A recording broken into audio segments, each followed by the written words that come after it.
ready to go, right? Yeah, ready to go. Cool.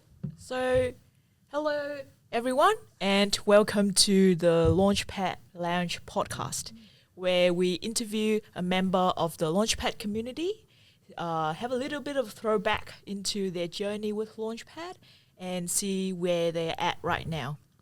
Before I begin, I just want to acknowledge the traditional custodians of the land on which we recorded this podcast today, the land of the Burra Maragao people of the Darug Nation. All right, we can go into it. Can do a little... Oh, that's not the one. Okay, anyways, I'll start with my first question. So Nandeeta is here with us today. Nandeeta, do you want to tell us who you are, what you do, and the reason why you do what you do? Oh, wow. Nice, juicy question to start off with. So, yes, I'm Nandeeta Maharaj. I'm the founder of Goods for Good. Goods for Good is a platform, it's an e-commerce platform where we sell products very specifically from Australian social enterprises. And my journey to where I've landed and why I do what I do really is, the fire that keep things going. I did the normal stuff, went to high school, graduated, started climbing the corporate ladder. And during this whole process, it was always like, there's more I can do. You look at the news, you look at media, you see everything that's going wrong in the world, and you feel a little bit helpless. What can I do to make a difference? But as most of you, you've got your studying, you've got your career, you've got your friends, you've got your social life, you've got your family. Your life is pretty full. So after that, there isn't that much time left to do more sometimes. For some people there is. And so during my last role, I went to an event and I heard someone talk about the social enterprise concept. So social enterprise is basically using the profits of your business to solve a problem that the founder of that social enterprise is passionate about. So, for example, it could be mental health, it could be animal welfare, it could be the environment. So it's almost like, as we usually love quoting in the social enterprise circle, it's as if a business and a charity had a baby. That's what a social enterprise is. Right, that's so interesting. Yeah, so I learned about the social enterprise concept and I thought, right, you get to earn a living and you get to use the profits to solve the problem that you're most passionate about. And so I started looking for social enterprises and I found one and I worked for them for 4 years and I learned in detail how a determined social enterprise could literally be the one that moves the needle on that problem. And this specific company was, for every meal they sold, they donated one. And they've donated, I think, over 80 million meals so far. Wow. And so they are doing everything in their power to solve this problem while earning money, while sustaining the economy, while contributing to the economy, not having to rely on grants, not having to rely on donations, using their own money to solve the problem. And when that role ended, I thought, do you know what? I want to buy from these companies, but I couldn't find them on a central platform. And that is where Goods for Good came in. And it was almost for myself. I wanted all these products and I wanted to be able to have them in my everyday life. And I created Goods for Good, where everyone can have that in their life now. You can buy a soap and it'll help people, lift people from poverty. You can buy pet food that can rescue dogs from euthanasia. So it's not really changing your behavior dramatically, but just choosing to buy from these social enterprises. Amazing. Yeah, I thank you. never really had an idea of how you started with, but it looked like you started with kind of mainstream, like climbing the corporate ladder, and then work for a social enterprise, and then start with Goods for Good. So was that journey easy to get into, or it's quite It was a tough one. yeah, it was a really tough journey only because I've never run a business before, and running a business can be complicated, Yeah. especially Yeah. when you're the only person in the business. Yeah. And the other challenge was I was bootstrapping, so it was all my own funds. It was really a passion project, and the journey was really hard. But things like Launchpad, for example, being able to do that course, have a structured approach to launching, was really beneficial.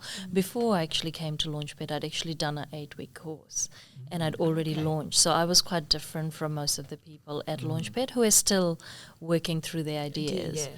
Yeah. Although mine was still MVP, so I was still trying to work out, is this viable? But coming to Launchpad actually really helped me fine tune it, and actually it was a revision as well.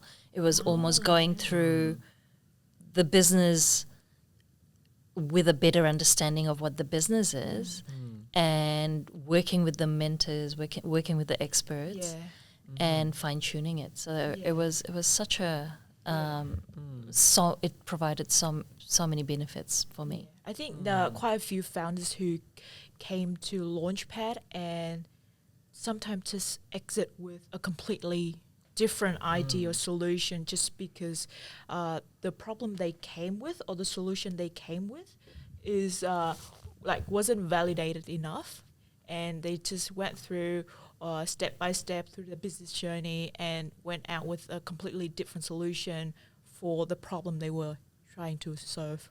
Yeah. So on to my next question that I have on the list here. What drink are you having today? And does that tell anything about you as a person? I'm having an almond flat white. No sugar? No sugar. No sugar, Gosh, okay. yeah. Have been learning a lot about sugar. I've unfortunately been diagnosed pre-diabetic, and it's been a huge learning curve for me. Learning what types of food to eat, when to eat it, to make sure there's no glucose spike. Spikes, yeah. Yeah, so it's so almond flat white, I think, is the best at the moment. Make sure there's no glucose spikes in there. I appreciate how precautionary you are with this. It's not Yeah. getting up to you. For me personally, I'm getting an almond light latte. I have one sugar mostly because I can't handle bitter coffees, but otherwise everything else is sugar free. Yeah. Yeah. Yeah, no, everyone used to say fat is the culprit, but I think sugar is a bigger culprit. Sugar It might be is. the worst. They put sugar in everything nowadays. Yeah. Especially processed sugar. Yeah. Not great. All right. I'll hand it to Ray for his next question. Okay. So you've elaborated a bit on the personal motivations behind starting a social enterprise-based startup, but do you have any one particular story that sticks to your heart the most that you go back to and say, wow, I made this impact and that I have to continue? Yes.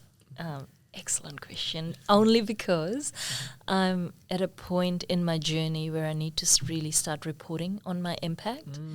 And so when I launched, I only had 10 social enterprises on my platform. Now I've got over 60. So that whole impact measurement is getting a little bit complicated for me.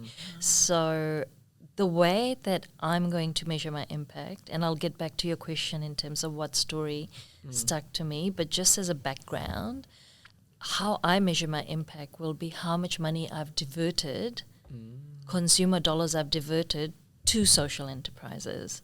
So this money would have gone to buy any old candle from any brand, but instead someone's chosen to buy it from Goods for Good, and that money has been diverted to a social enterprise that is using the profits to solve a problem. So that'll be a huge impact measurement tool for me, or metric for me. One story, and there has been a few moments in the last few years. So I've been, Goods for Good has launched 3 years ago. So lots of moments where I have sat down and thought, do you know what, this is really, really hard. I don't know if I can keep doing this, I need to maybe go back to full-time work. And the one thing that keeps me going, and I'm not supposed to have favorites, but with the 60 social enterprises, there is one that I feel very passionately about. And same with you, both of you. There must be one cause in your life that you would feel passionately about. Yeah, yeah. You might have a dog and you like, you know what? I'm passionate about dogs. I can't see dogs in pain or cats in pain or something in your life that you're really passionate about. One thing that I'm passionate about, I cannot believe that that slavery exists and trafficking exists in the world. I cannot believe that. The statistics are so grim. And I have a product on my platform. It's a jewelry company. And they these are all handmade jewelry, and all their profits go towards rescuing traffic victims. And when I think of that one product and that I'm using my platform to promote that product, talk about that product, and there's real work being done behind the scenes that thousands of girls and women are being rescued by this company. That is so powerful. So touching. Yeah, it's really powerful for me. So sometimes when I'm just like, you know what, this is all too hard, I'm like, if I keep doing this, imagine the amount of good I can do at scale. Like if people start buying their everyday items from me, I even sell sugar. If they start buying their tea, their coffee, their sugar, hand wash, shampoo, conditioner, all their everyday items, but also their gift items like candles and jewelry. I've got chocolate, I've got beautiful wallets. If all that money is diverted towards all these social enterprises and I act as a funnel in diverting that, the impact not me, but my customers will create at scale is huge. And we've already seen that in the market. We've seen Who Gives a Crap and Thank You, who are really popular brands. They're creating such amazing impact in the world. And because they've become famous, they've got the platform, they've got the reach, and it is brilliant. It is. But yeah, then I've got 60 and I've got another 20 waiting in the wings that I haven't uploaded yet. I've got the product sitting, but I just haven't had a chance to upload that. But yeah, and it's going to keep growing because I identified another 3 companies on Tuesday. So yeah, it's going to keep growing. Wow, it's a great upward trajectory. Yeah. Something that's a really good cause as well. It's so amazing the work you're doing. Thank you. Yeah. Okay, so my next question was like, you mentioned that you did have a few hard moments when starting the startup. Do you want to go a bit deeper into like a few specific hard moments? Like what exactly might have been stopping you and how Launchpad could have helped you, or potentially some like external sources, some sort of support that you could have gotten at that time? So when you go through the process with Launchpad, one of the things they do, and they do it really well, is they challenge your assumptions. You obviously have to make some assumptions when you are about to launch a business. And so they take you through the process, they challenge it, they make you think quite deeply about it. And one of the assumptions that I had made, and again, going back to Thank You and Who Gives a Crap, just because they're so popular in Australia, I had assumed that most people understand what a social enterprise is, what the concept means. And that's the basis of my whole company, right? I only sell social enterprise products. And that assumption was proven incorrect. Most people actually don't understand what a social enterprise is. And then I realized I can't blame people for that, because you've got the B Corp model, you have fair trade, you have charity, you have not-for-profit, you have so many business models out there that are absolutely doing good, and then you throw social enterprise into it as well. And so I had to kind of get my head around that, and that was a huge issue for me. But in the end, do you know what I decided? So there's peak bodies all around Australia, and there's Social Enterprise Australia, which is like a national body, and they are all working really hard to educate people on what a social enterprise is. They're advocating not just with the end consumer, but they're advocating with the government. And so it's slowly, the education around social enterprise is slowly increasing. And I belong very strongly in that community, and I will just grow as the community grows. And so I have resigned myself to that, you know. It's not really resigned myself to that. I have actually decided that that is going to be my growth trajectory. And so that was the biggest challenge, and that's where Launchpad helped me quite a lot. One of the things that actually came out of it was to, instead of just focusing on social enterprise, widen that target and use words that people understand, that people are more familiar with. Like sustainable or... Yeah, exactly. Environmentally friendly, sustainable. And then once they land on your website, then you can educate them on what a social enterprise is. So I've been doing a lot of that, especially using keywords in SEO, etc. So I've taken that feedback on board and, implemented it. Haven't been active enough. Good lights back. So yeah, great to hear. Like I information really was never able to- understand about yeah. like the deeper motivation behind it, why you do it. So it's a really good opportunity to understand more. And now that I hear the story, I feel like I will come back to your website and actually buy things from there. And I agree too with your issue. I did not know what a social enterprise was until I came across your platform. So you're already making an impact.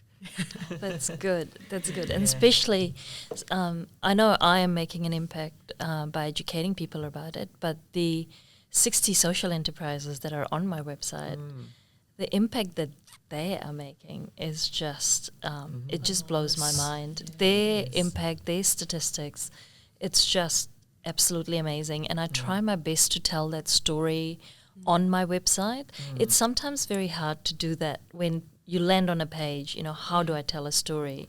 And one of the most important ways, or one of the ways that people are absorbing these stories is through videos. Yeah. So Nowadays, I'm trying to upload, everyone's got a video. So most of my products have a video. So I've been busy uploading their videos, and their videos are so powerful. It tells a story just in such a succinct and powerful way. So cool. That's incredible, yeah. Okay, to change it up a little bit, we've got a little game that Ray put together.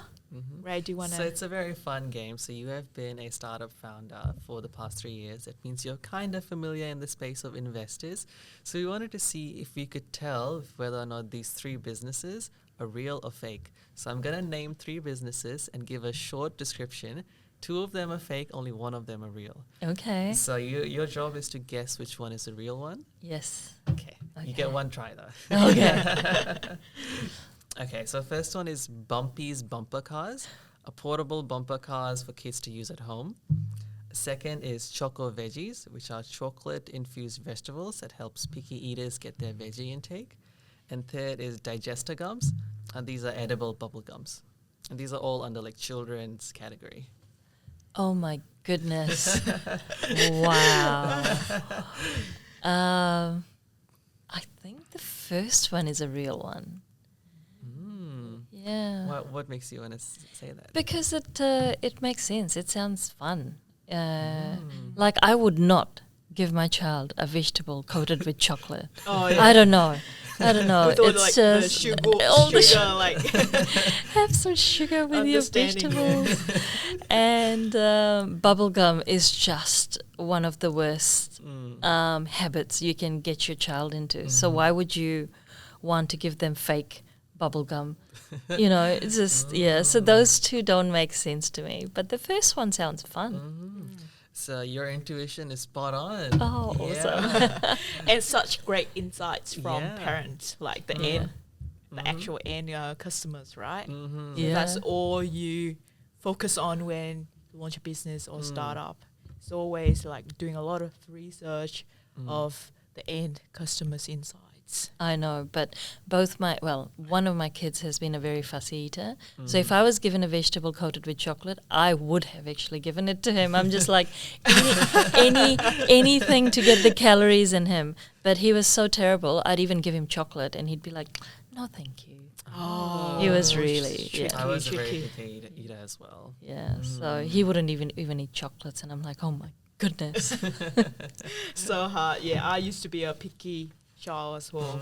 It was really hard for my mom to raise me. Yeah. Okay, anyways, going back to our list of question, you touched a little bit on the support that you've got through Launchpad. One thing that stood out to me was you having some interns from Western Sydney University. How do you think they helped you with the growth of Goods for Good? Yeah, so I've used one intern so far, and she's been really good. I don't have TikTok, and so I don't really understand how to use it. And she created some videos for me that were so cool. And obviously, that is a market that I haven't reached yet. Only it's a huge market. It is a huge market, and she helped me create the first few posts for TikTok. And also I learned about hashtags that you can be used, because Instagram's just, I'm familiar with Instagram and I use videos on Instagram, but TikTok I think is a different beast altogether. And having someone who was using TikTok in their everyday life and being able to create these videos for me, create the correct hashtags, was a lot of help. Yeah, definitely. It's always important to outsource and try to gain other people's skills as well. Exactly. I mean, I don't have any of those skills, and to be able to have access to people who do have that skill was so helpful. And I'm sure it was a great learning journey for the intern as well. I'm sure she has been able to learn a lot through that. She definitely knows what a social enterprise is. Yeah. Right. So looking back to your time at Ignition, was there one lesson that stood out to you the most, and like you always keep on to that lesson to now? It was what I'd mentioned before, that, not to be so niche, although I am niche. So it was it was so hard to get my head around that, because I am niche. I am only about social enterprises. All the products on my platform, they're environmentally friendly. A lot of them are fair trade. So all the labels you want to throw at it, it has, sustainable. It's got all those labels. But the reason they're on my platform is they do something beyond those labels. So those labels are just a given. They're a basic. I don't even have to question those. And so when asked to take a step back and to look at those labels and use those labels to talk about those products was very hard for me. And because all I can talk about is the impact they're creating, If all of that being environmentally friendly, made well, sustainable, that is just all, that's all just the basic. That's even just a given. Everything they do over and above that is what makes them special. And so that was the hard bit, and I still struggle with it. As you can see, I keep going back to impact. But when I am writing on my website and doing the SEO and the language about in blogs and everything, I have to go back and use the words that was pinpointed to me, like, just go a bit wider, change your vocabulary, and once they land on your website, then you talk about your social enterprise. That's great. That's a great learning, a very special one as well. I've really never heard about that as a lesson from Ignition. Right? And it's about reaching your target audience. That's what it goes back to, right? You want to reach a target, a specific audience. What are the words? What is the language? what are they looking for? They're looking for all these things. They're not looking for social enterprise because they do not understand what that is. But they understand what sustainable, environmentally friendly, fair trade, all of those things are. So change your language, change your messaging. When you're doing your marketing, you need to talk differently. So That's great. Okay, we have got another game. yes. So this one is called Startup Hot Seat. And it's going to be a lightning session where you will have to answer some rapid fire questions in 60 seconds. So, Ray, can you time it?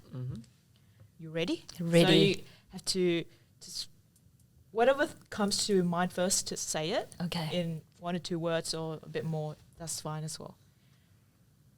Let us know when you're ready, 60 Ray. seconds. Ready, set, go. Biggest startup mistake you've made? Assuming people understand what a social enterprise is. 1, 2 you can't live without. 1, Tool? tool, Canva. Oh, I love Canva. Describe your business in 5 words.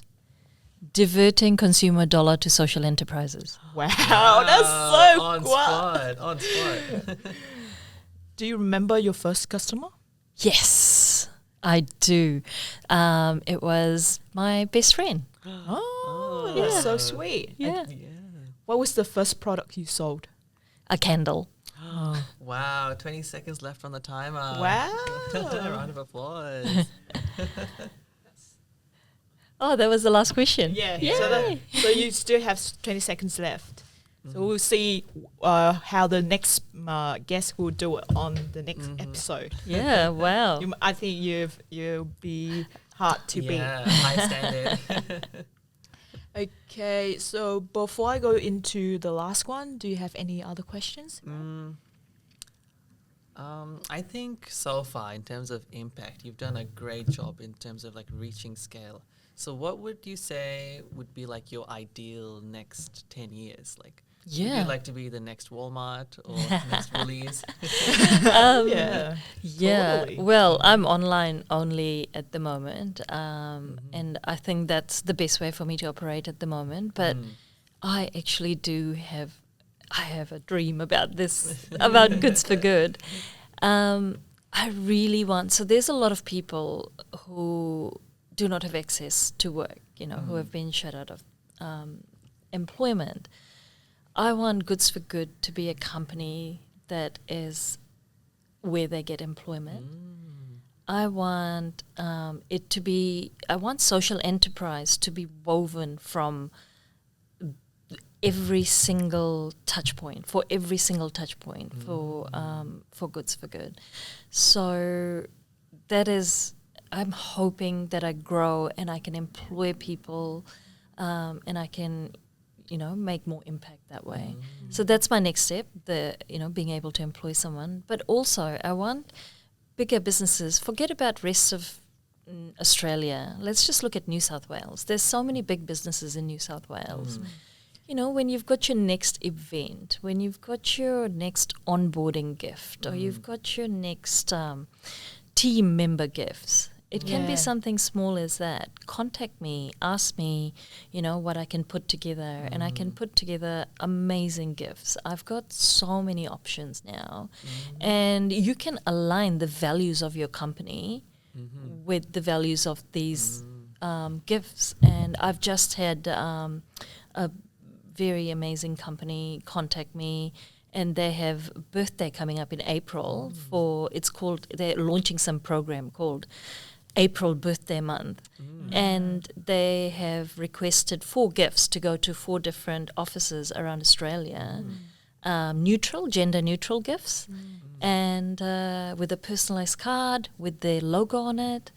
And I want more companies to contact me, and the more companies contact me, hopefully one day I'll reach that goal of employing people, who would have otherwise not been able to get into employment. Yeah, so tell our listeners where they can find you. You can find me on goodsforgood.com.au, or you can email me at hello@goods, the number 4. So the 4 is the number 4. So hello@goodsforgood.com.au. Amazing. Amazing. All right. To our last question before we end. It's called the Founder's Time Machine. You will have 5 minutes to write a short letter to yourself when you first started Goods for Good and to your future self in 5 years. Okay. So I've got here a new Launchpad notebook and a pen, and you have 5 minutes to write that down, and you'll be able to read it out loud at the end. Okay. A few moments later. You're done? Done. Wow, 3 minutes left. I'm so speedy. I actually really know what I want to say to my past self, and I know what I want to say to my future self. All right. Breaking all our records. So, Do you want to read it out loud? yes. So, to my past self, when I first started Goods for Good, I want to tell that person, that version of Nandeeta, it will be hard, but it will be rewarding. The joy you will get from it far surpasses any challenges you will face. Find your tribe, which is the social enterprise sector. There's so many women entrepreneur groups. They will really fill your cup, and your family and friends will always be your champions. To my future self, it is a slow journey, but all the small things you do that seem like it's a waste of time is actually not. Be brave, and when you are brave, you will achieve great things. Oh my god, round of applause. That's beautiful. That was so That was- beautiful. So that you get to keep. Thank you. And in those little lost moments, I hope that you can go back to this little letter that you wrote to yourself and keep doing what you're doing now. Yeah. A reminder of how far you've come and how far you will be going. Thank you. I'll hopefully see you both in 5 years' time, so I Yeah. can give you a bit of an update. Thanks, Nandeeta, again Thank you for so much. spending time with us today. And that is the end of today's episode. Thank you so much for having me. I really appreciate it. And I know I talked a bit about what Launchpad has done, but Launchpad continues to be a part of that team of champions that keeps me going. So thank you so much. Thank you. It's our Thank honor. you. Thanks, Ray. Thanks to our listeners. Thank you.